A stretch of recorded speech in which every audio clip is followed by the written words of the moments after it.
of business education in that school. After 1 year in Matinyani, I saw an advert that was from the Public Service Commission inviting for graduate management trainees to join the Directorate of Personnel Management in the Office of the President. I applied and I was successful among others, and we were taken to Kenya Institute of Administration to train for 1 year as graduate management trainees. That was very interesting because I was a teacher and I realized that probably I'll be more useful in the public service, the full-time public service. And we went to KIA to train as graduate management trainees. Due to my excellence and the two others, after the training, we were selected to remain there to train the senior government officers who were coming there for various courses. I was able to interact with several of the senior government officers, and I was able to travel in the country during the training. And it is at that time, when I was KIA, that because of our performance, me and three other members of staff were given the scholarship to go to do a master's degree in the US.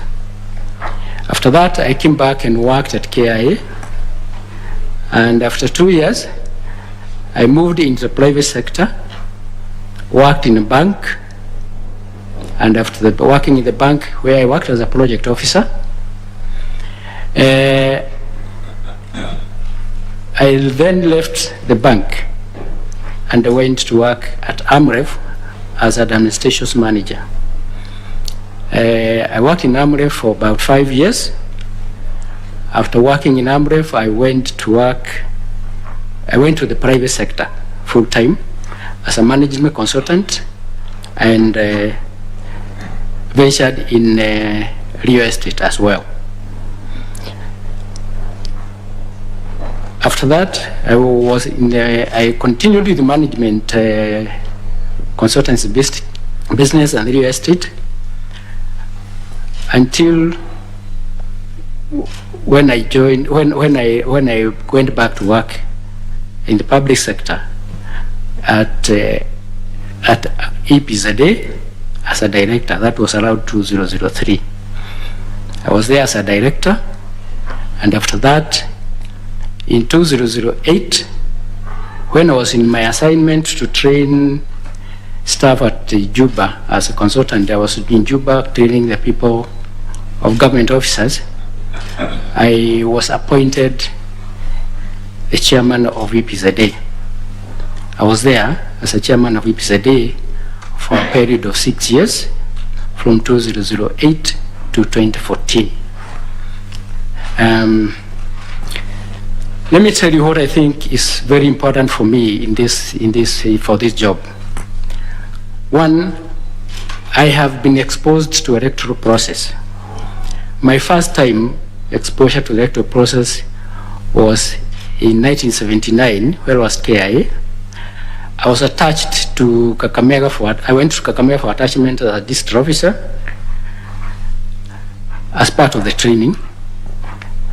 And I started during the 79 elections. I went through the process. Then the elections were being conducted by the district commissioners at that level. I was given the assignment to distribute ballot materials to all the polling stations within Kakamega district then.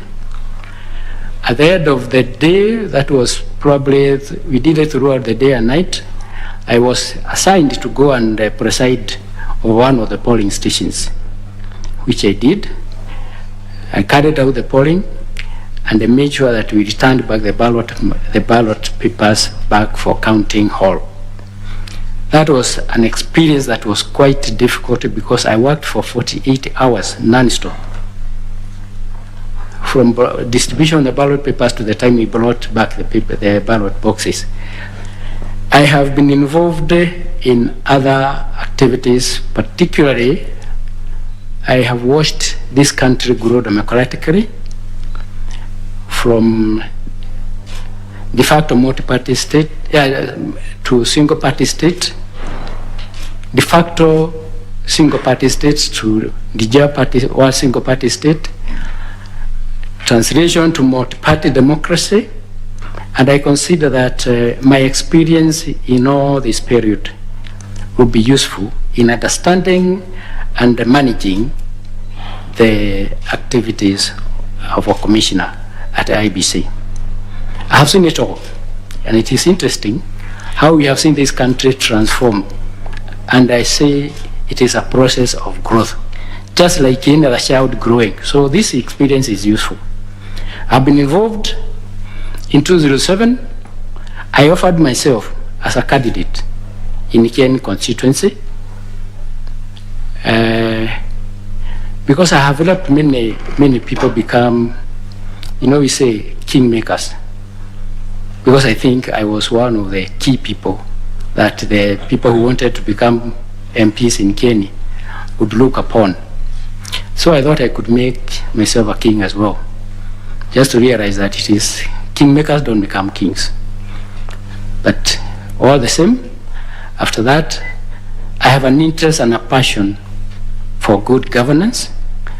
I have an interest and passion for transparency and accountability, and those are the issues that I have learned and practiced, and that will be useful. In EPZD, when I became the chairman, we had 3 major objectives. One of them is to transform EPZD into a special economic zone. That process had started, and I continued. By the time I was leaving EPZ, we had already completed the task, the assignment, and the processes, which involved a lot of stakeholders, particularly in the area of in industry, KRI, all the industries. And I'm happy that today we have an EPZ. We have Special Economic Zone Act, which was through our big effort with the then MD. The other thing, we wanted to make EPZD a self-reliant organization. Since inception of EPZD in 1990, EPZD was always getting money from Treasury. Our objective was to make the institution self-sufficient and, if possible, be able to give Treasury a check at the end of every year. And to that end, we worked very hard to identify what resources we had. And one of the major resources EPZ had was land. EPZ had 1,000 acres of land, and by the time I joined there, less than 30% of it was being utilized. So we were looking at how do you utilize our assets, and this was in line with Vision 2030. Because at that particular time, I remember very well, we went to a workshop on Vision 2030, and we were told, utilize the resources that you have to be self-sufficient as an institution. And we identified 3 areas that we could do that through our strategic plan. One, there was land set aside for housing at EPZ from the master plan. And we thought we could look for partnership to do that work. The other one was a commercial area, which was set aside to be developed as a commercial area. And they looked at how we can partner on PPP basis to be able to develop it. The other one was the land, another big parcel of land, which we thought we could request the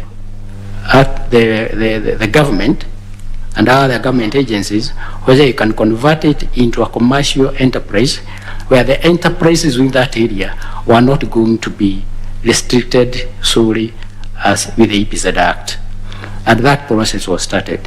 However, we had grown. By the time I was leaving EPZ, the level of employment had moved from 12,000 people, 20,000 people to about 46,000 employees. The investment in EPZ had grown from about 21 billion to over 44 billion. So I consider those achievements, and those were done through proper leadership. I can say during my time as an EPZ chairman, not a single day did we ever decide issues of the board and management through votes. I'm a consensus leader, I'm a strategic leader, and I'm transparent. Thank you, Madam.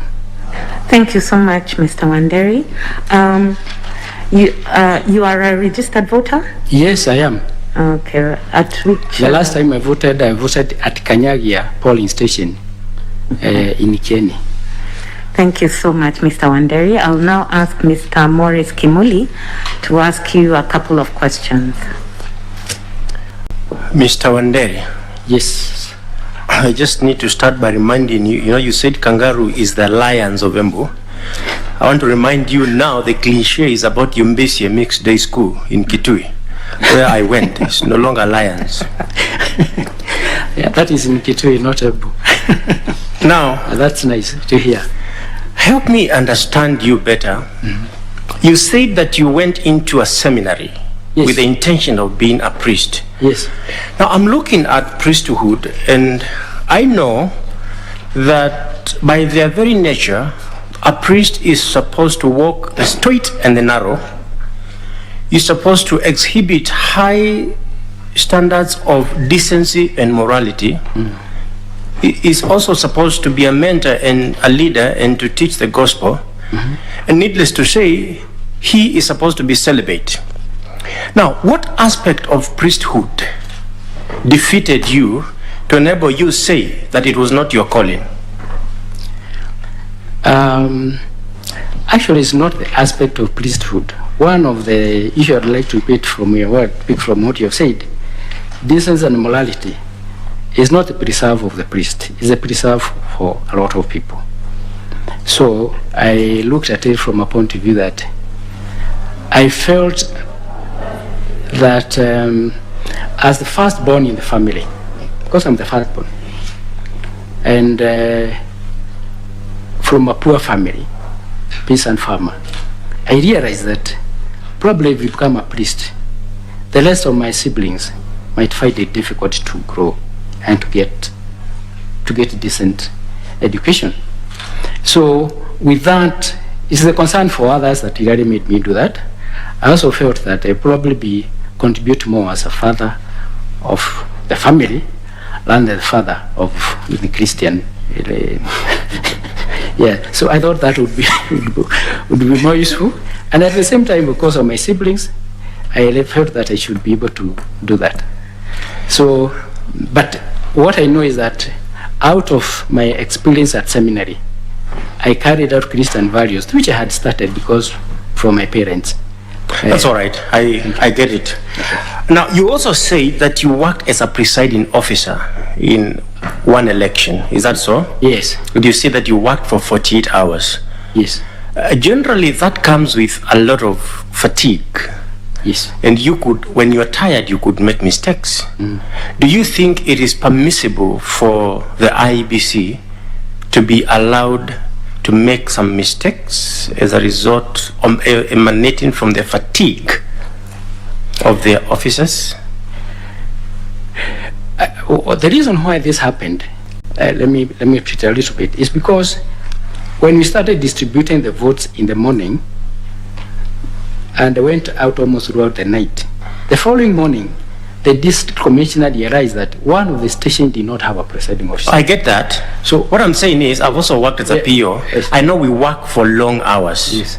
Long hours. Correct. So what I'm asking is, if you are a presiding officer, yes, you actually don't sleep because you finish the counting, and sometimes those days you will be required to carry the boxes to go and report at the constituency tallying center. Correct. And you don't get to sleep. Yes. Do you think there should be an excuse to IEBC to make some mistakes and have some irregularities in the voting results because of fatigue? No, I don't think so.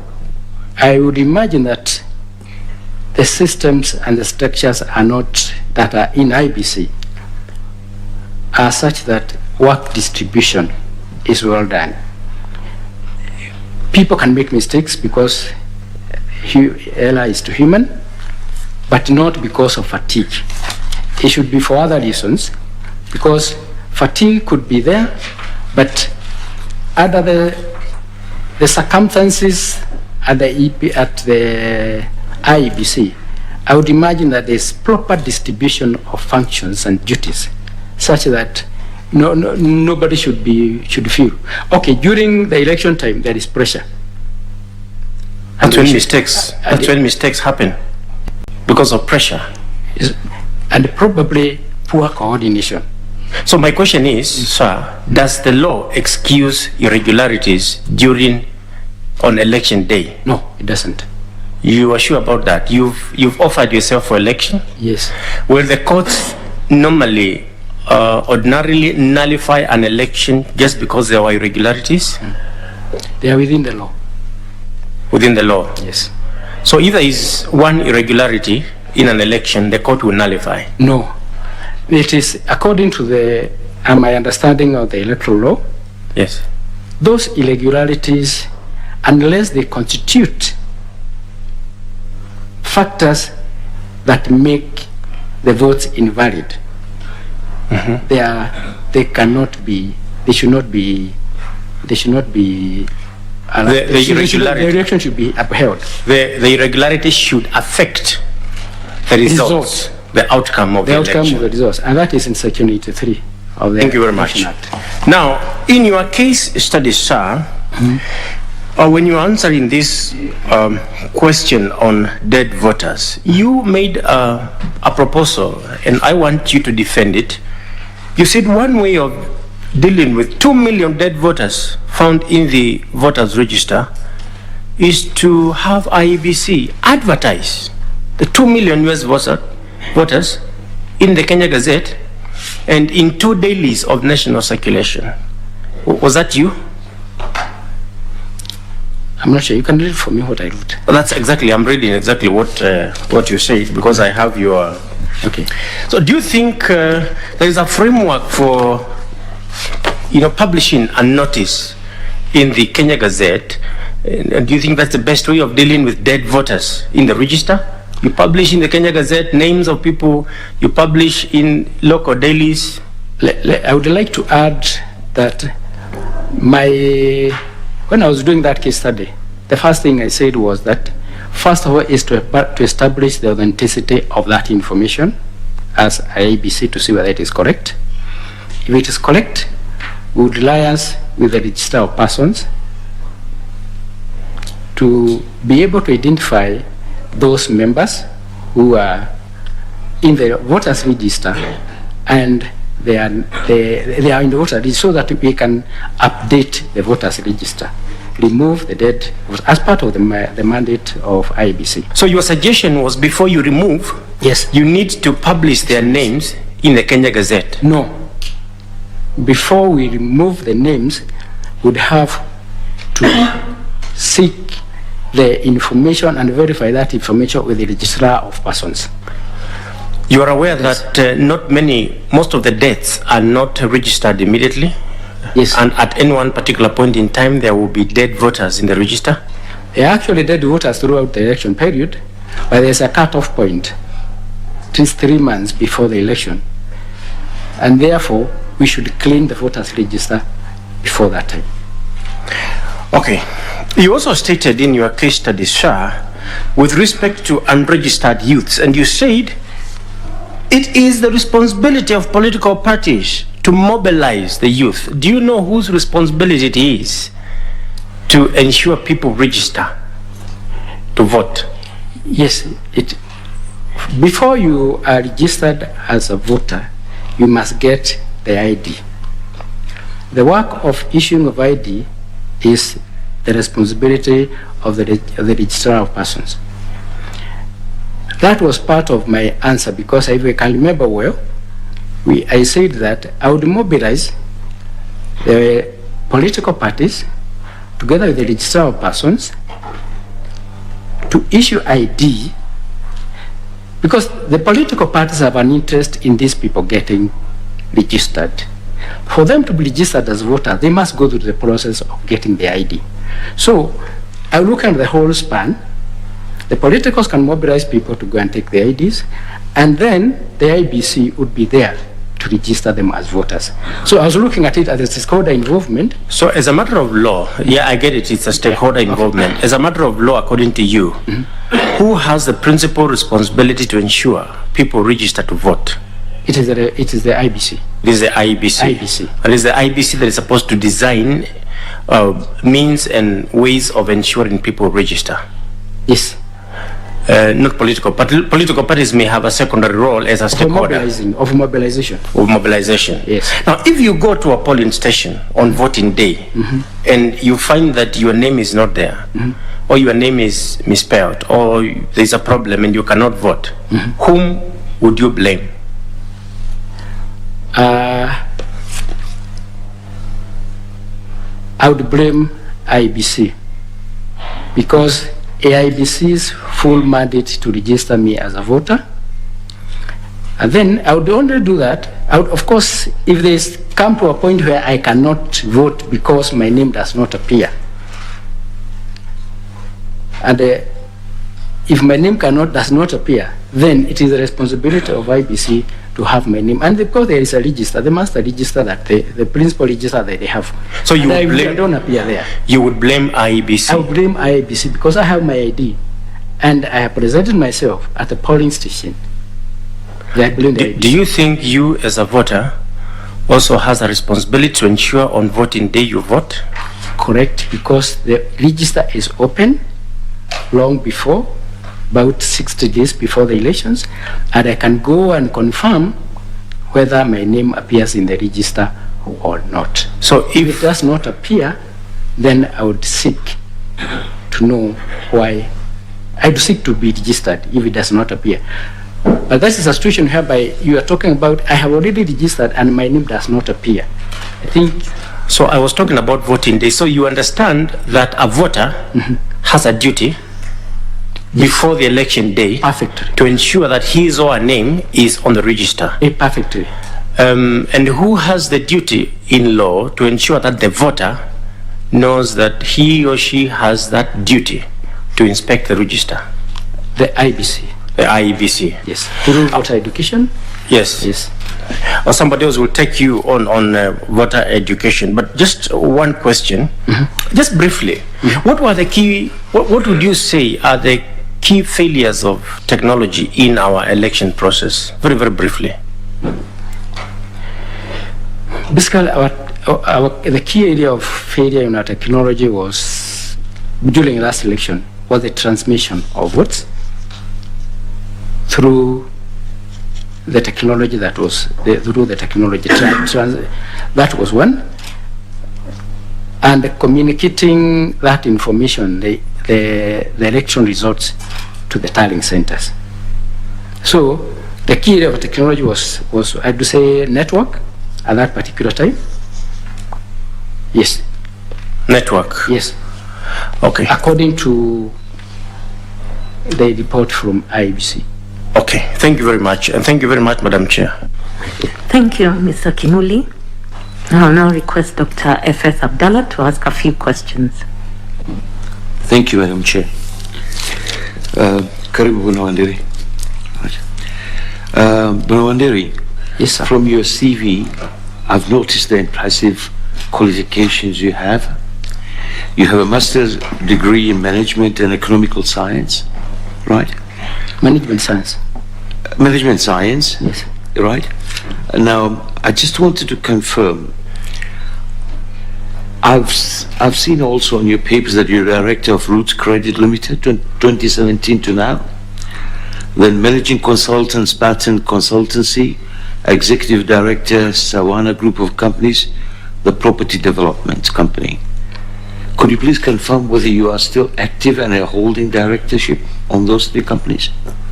Currently, I'm a director of Roots Credit Limited. Yes, currently. What about the Spartan Consulting, executive director of Sawana Group?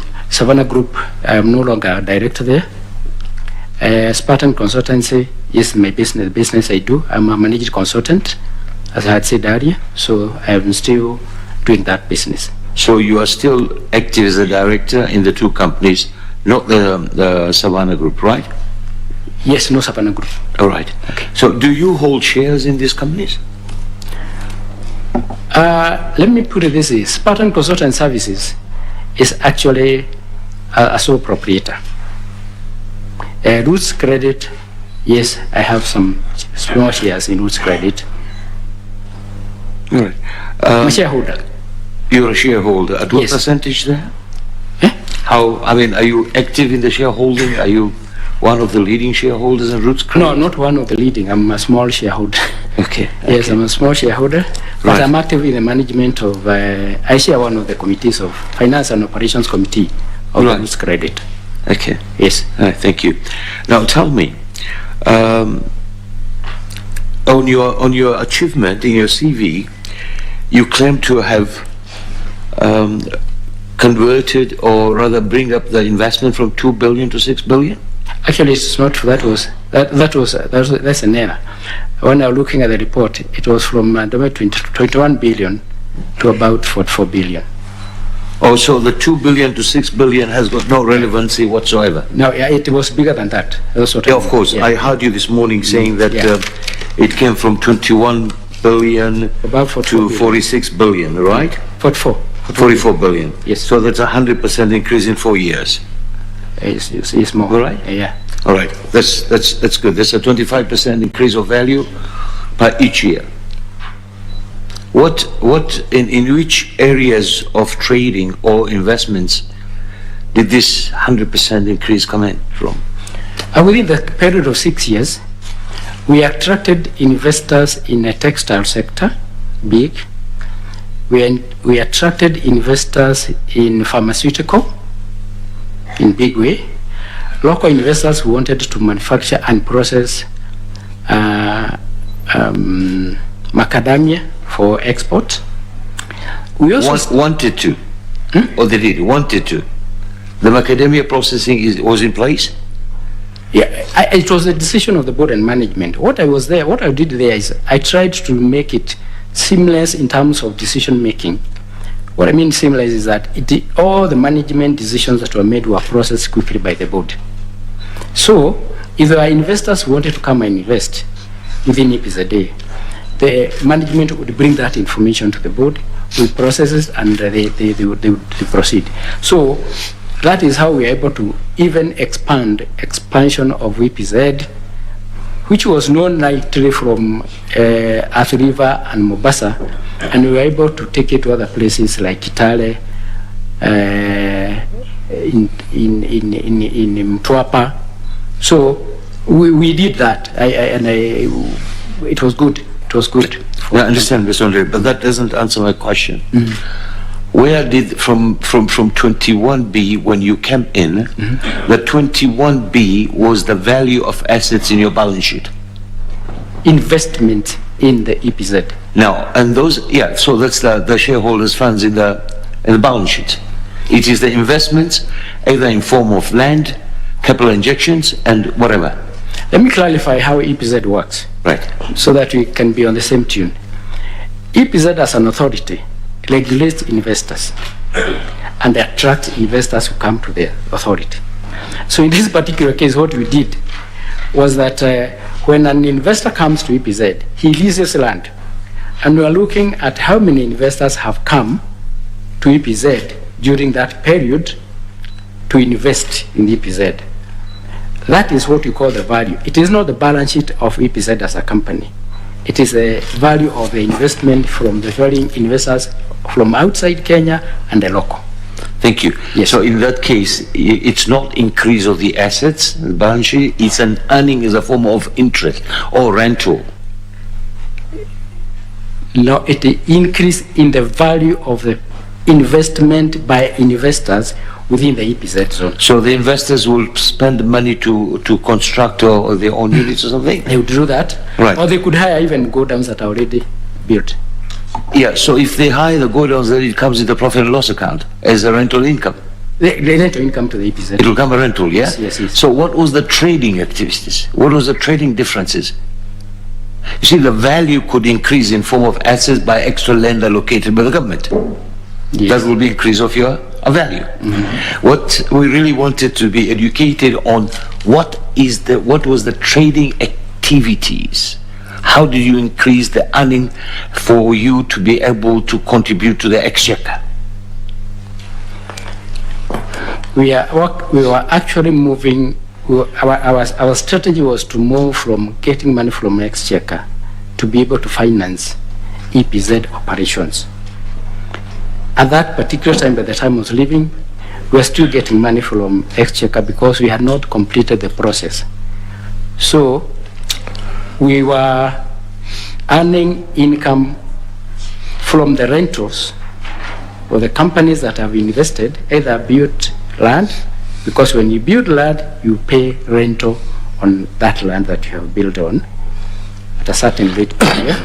When you hire a go down, you pay the rentals on that for that go down. So EPZ income itself was basically from the rentals. Right, sir. So in other words and in short, you could have increased the value of the EPZ, but you are still not self-sustainable. You are still Correct. being financed by exchequer. Correct. Right. So do you think that could have improved if you still continue there? Because, as you say, at the time you left, you did not achieve your goals of not being able to be still dependent on the exchequer. Thank you, Mr. Abdallah, for that question. It was going to happen. It was. Yes, it was going to happen. But I realized that it's not a good name and good work is not enough to win an election. Now, were you satisfied with the results? Yes, I was. Actually, I was satisfied. I did not appeal. I did not want to appeal. And I decided that I think I would be better and more useful doing other things for this nation than continuing to seek the position of a member of parliament. So I never tried again.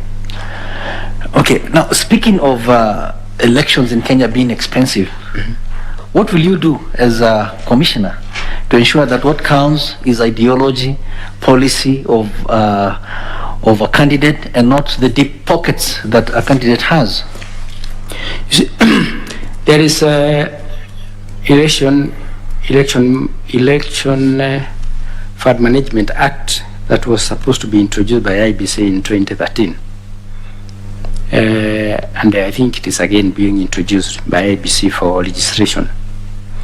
That could be one way, but yes, could be one way of doing it, to try to restrict the pockets of the candidates influencing and the parties influencing the decision of the voters. That could be one way, but there are many other ways. I don't think there are many other ways, but IBC need to be active in terms of managing that if it ever becomes an act of parliament. And there has to be structures which are very difficult, because we know that most of our leaders, most of our people in Kenya are dishonest. A voter will not say that I got 1,000 shillings or 2,000 shillings from a candidate, those kind of things. It will be difficult to implement, but it's good to start. Thank you. I'm sure you've seen our nomination processes, party nomination processes in Kenya.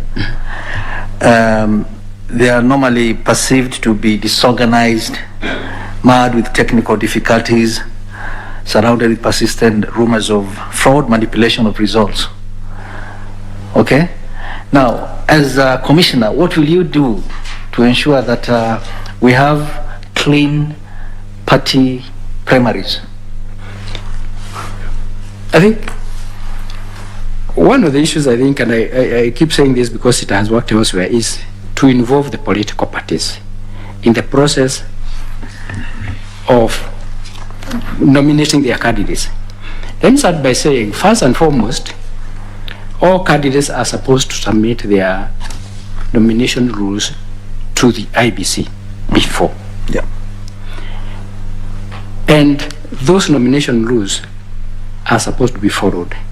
I would request and urge the candidate, the political parties, to allow, of course at a fee, IEBC to conduct their nominations, instead of them conducting nominations and bringing the candidates. And I would even seek whether we can have a legal framework that can govern that, so that we have good, credible nomination process, because that is where the election starts.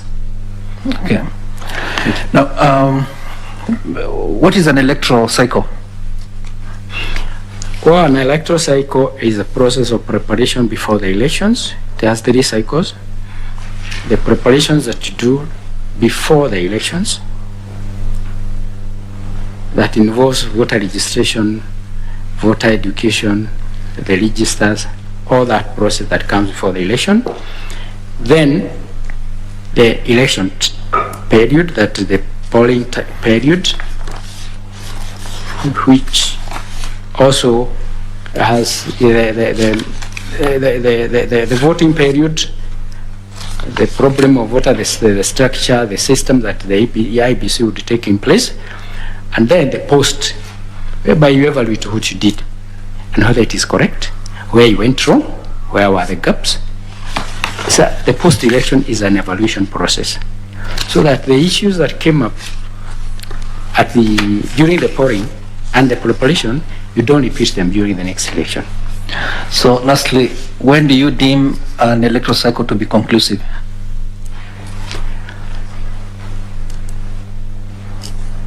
After you have gone through the cycle, the three stages, and so what will inform that this cycle is concluded? After you have identified the gaps, you have identified the flaws and the areas that need to be improved. You can say that you have evaluated and got the impact of what you did, the results, and you see this is well done. Then you have completed after the evaluation process is over. Thank you. Thank you, sir. Thank you, Mr. Salonka. I'll now request Madam Elizabeth Mayo to ask a few questions. Thank you, Chair. How are you, Mr. Wanderi? Yeah, very fine. Yeah, I'd like to refer to the case study. Yes. Yeah, the response you gave to one of the questions, which was touching on the views in the report which was published by the stakeholders. And their view was that the level of voter education is wanting. And in response to that, what you said, I want to read exactly what you said. Okay. You said that you and the Commission will first determine what is meant by wanting. The report stated that the level of voter education is wanting. So according to you, you want to find out first what is wanting. Then you went ahead to say that this could just be a way of some stakeholders wanting to discredit the work of the Commission. You said that? Mm-hmm. Yes, yes. Okay, thank you. So from your response to this issue, from what I got is that you are already defending the Commission, that some stakeholders want to discredit the Commission. Yeah? Am I right? You're not quite okay. right. So what does this say about you? Just 1 minute. Sorry, yes. What does this say about you if your approach is that of being defensive, one, on getting feedback from your stakeholders? What kind of approach are you going to take in getting expectations from your stakeholders? Because this one was feedback from stakeholders. But according to you, no, there must be some stakeholders who want to discredit the very good work we are doing, while there are the people on the ground, okay, and they have noted that the level of voter education is wanting. What do you say about that? Let me put it this way. What I understand, what I have understood through these political processes and involvement, is that sometimes it is possible some stakeholders are not honest.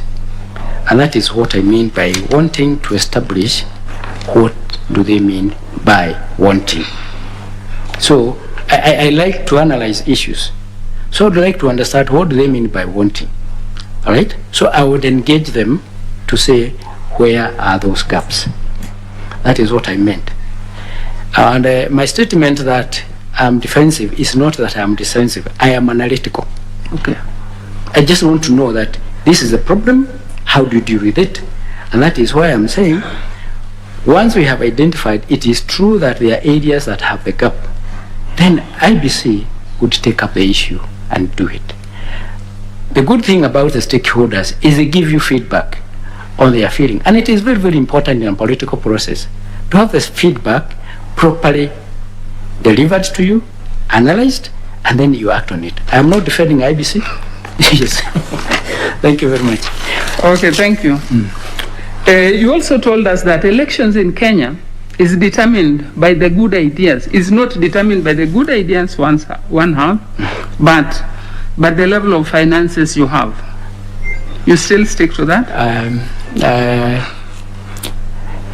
In most of the cases. In most of the cases. Okay. Yes. Okay, now this brings us to the culture of expectation of handouts in this country. This has been identified as one of the challenges which actually is affecting voter education. If appointed as a commissioner today, how would you deal with the challenge of expectation of handouts?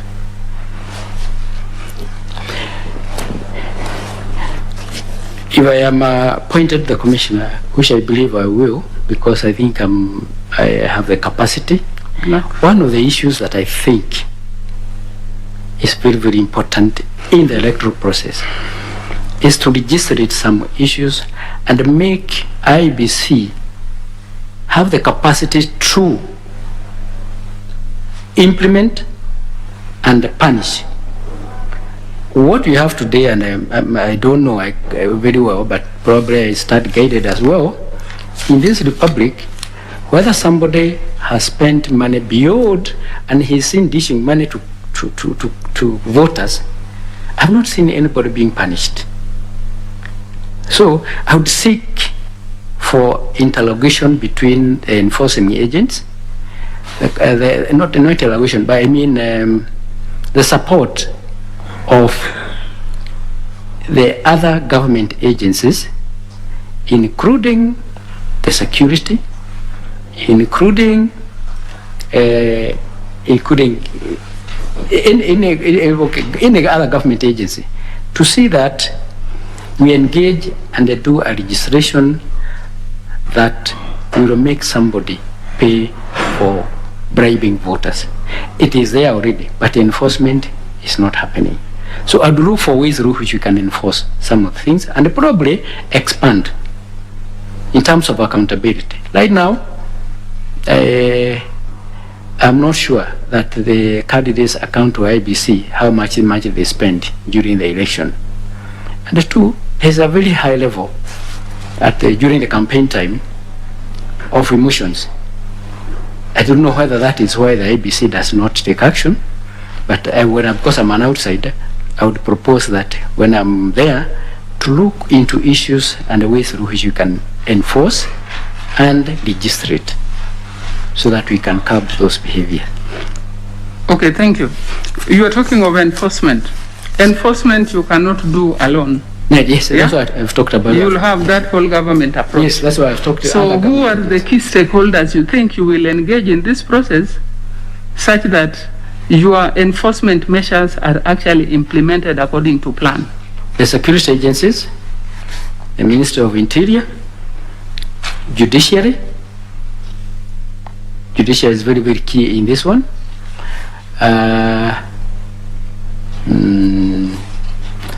And the non-government organizations that can be of value. Non-government agencies. Okay. If you are to do that, how will you still maintain the independence of the commission? No, you do. Okay, you are looking at the way through which legislation can be done. Legislation would actually enforce the independence of the IBC. You are only looking at the contribution and ideas from other stakeholders, and it would also be good to benchmark with other institutions, because we are living in a world where these things are being done.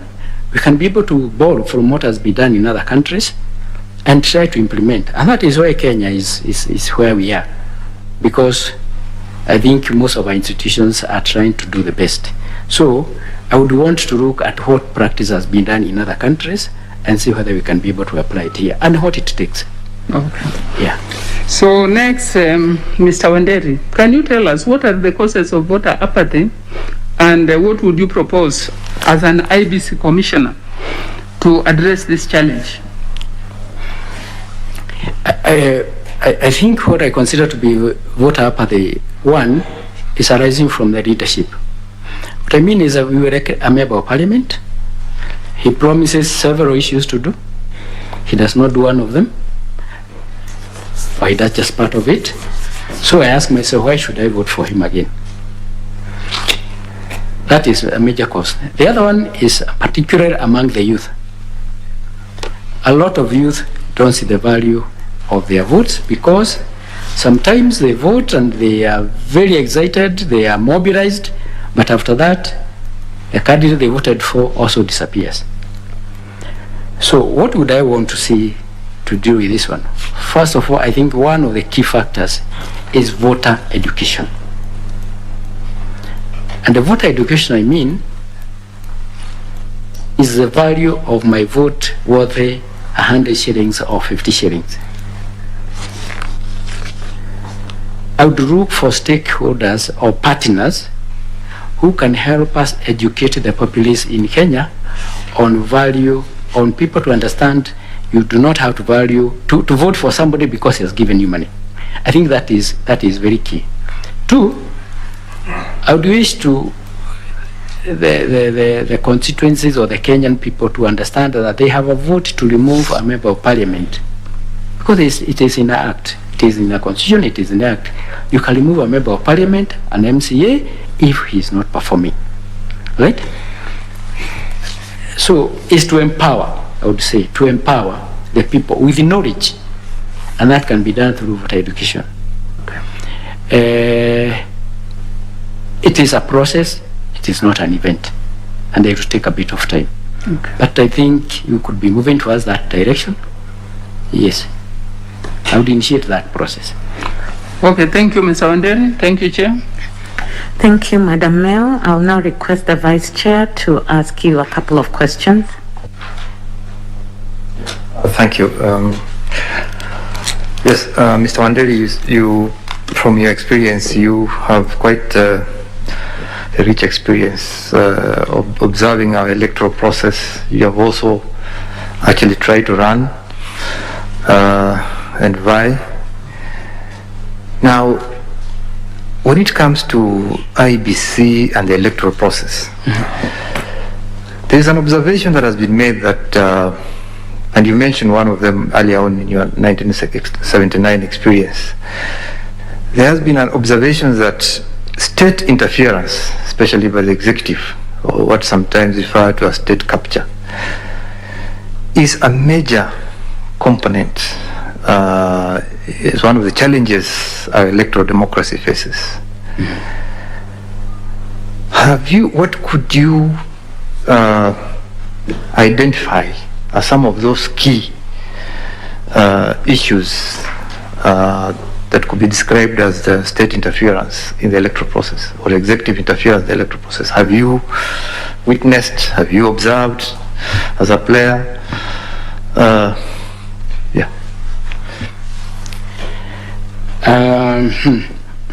I'm not quite sure that I have observed, but what I have observed is what you call state capture.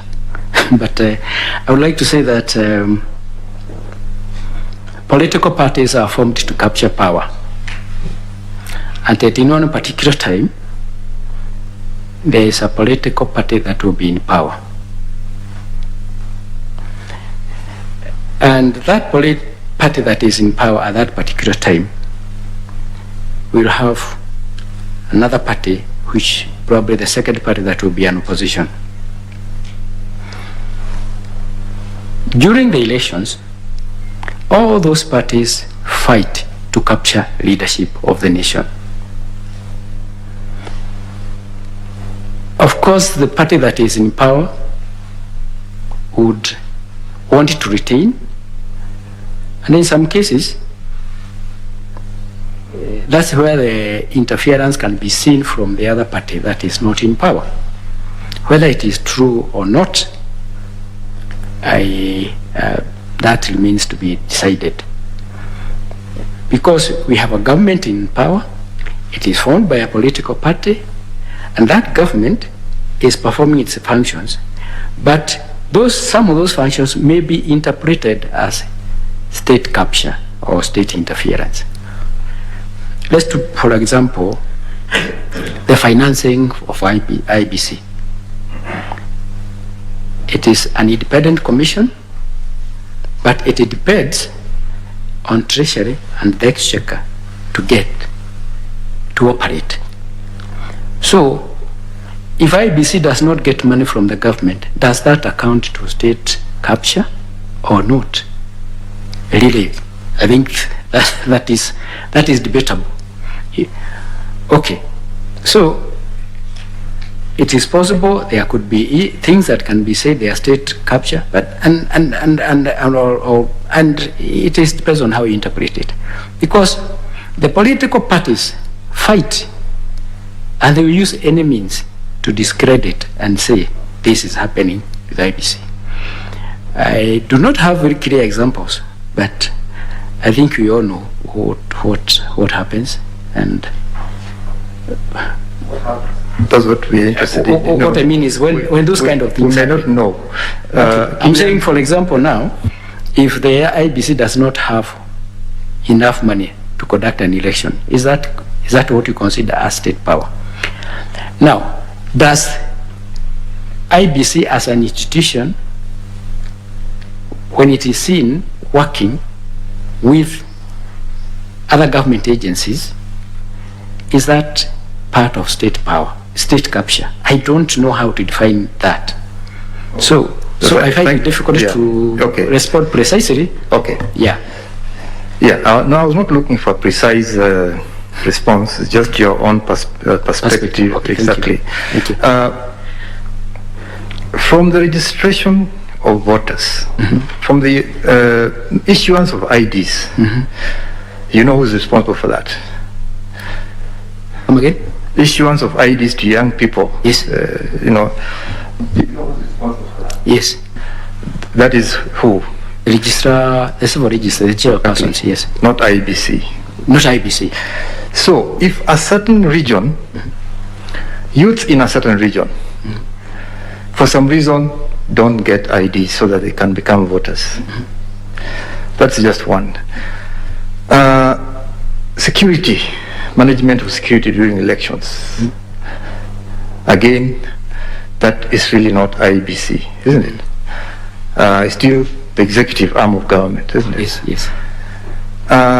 To what you have already mentioned, release of funds to IEBC, which has been a major problem. Again, the executive has a very important role to play, isn't it? Yes. Now, all these things, now you're a commissioner. Yes. One region, and you saw in the case study the 2 million, yeah? One region, youths have not been issued with IDs. The other regions, everything is perfect. Yes. The budget for voter registration and buying of technology for elections is not released for some reason or another until the last 6 months. During elections, you're not in control of security. Yes. So in some regions, chaos is allowed to happen, while some regions, things are fine. How do you handle this kind of matters? Let me start by registration of issues of ID cards to the youth. In the Kirigala report, it had proposed that by the time somebody gets the ID, he should also get the voter's card. And I'm not sure that has taken place yet. As a long-term solution, I would look at the way through which we can engage those three bodies so that by the time you get your ID, because by the time you get your ID, you also get you're registered as a voter. Let's assume, Mr. Wanderi, let us assume this is happening in 2022. You are a commissioner, you're supposed to make decisions regarding those difficult situations. Okay.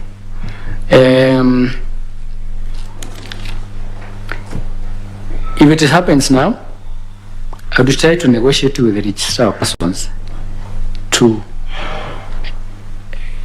get manpower to go to that region and try to register voters and make our issue IDs and make our team to be available at the same time so that they can issue voters, register voters. That is what I would like to do, because it's an immediate thing, it's a current problem, and we must sort it out before the next election.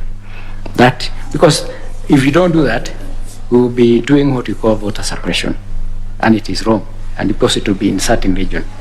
So I would avoid voter suppression. 2, the budget.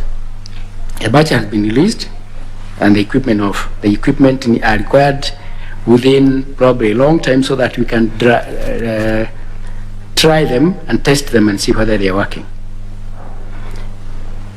I would approach the procurement authority and ask them to allow us to do single sourcing, all right, supply of the technology, because going through the procurement. Just to mention to you that in the case of IEBC, it's the one that procures. Resources come from elsewhere, but IEBC procures. Okay, if I got it right, you said the budget is released very late, all right? And what I see, if the budget is released very late for procuring the technology, it means that going through the whole process of procurement will take a bit of time, and we may run out of time to have everything in place. That's why I would seek the authority of the technology that IBC must have identified. Because what I'm saying right now, IBC knows we are going to have an election next year.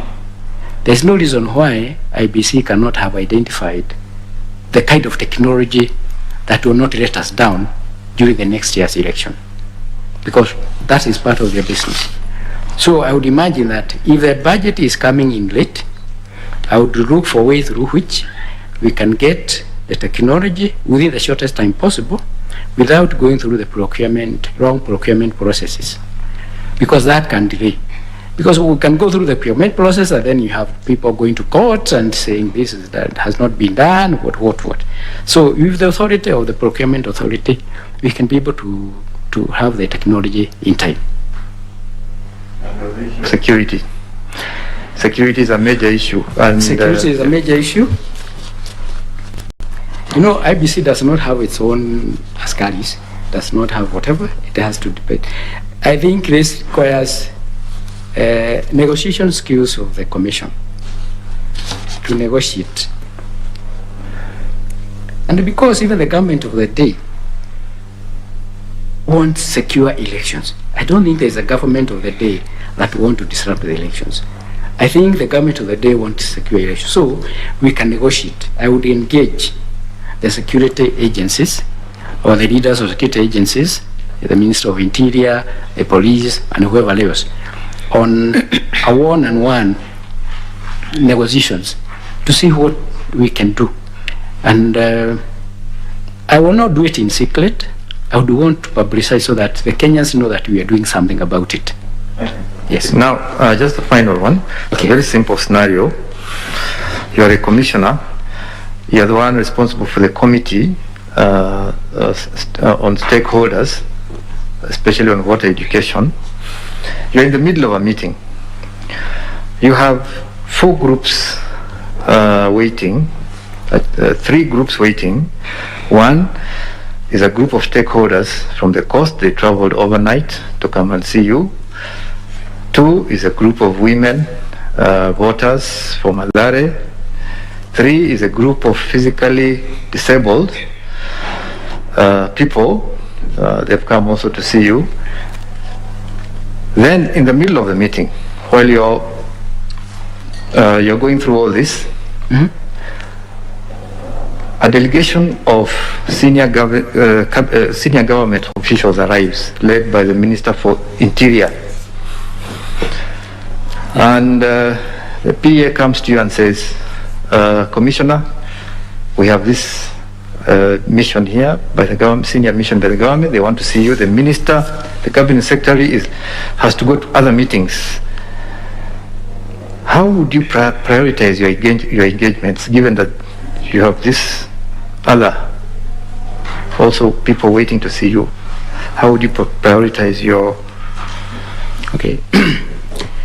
I'm a commissioner in charge of this, and you have seen there's a group from Coast, a group of women from Wanderi, and a group of physically disabled persons. Yeah. What I would like to do is, first of all, to understand the issues that have been, why all these people have come. The group of women from Coast, what do they need? Is it that something that I must do, or is it something I can delegate to somebody else to do it? All right? The same case would apply to the group of women from Wanderi. What they want, is it something that I must be present when it is being done, or can I delegate to another person to do it? And finally, the physically disabled, the same. Depending on the importance, I would seek to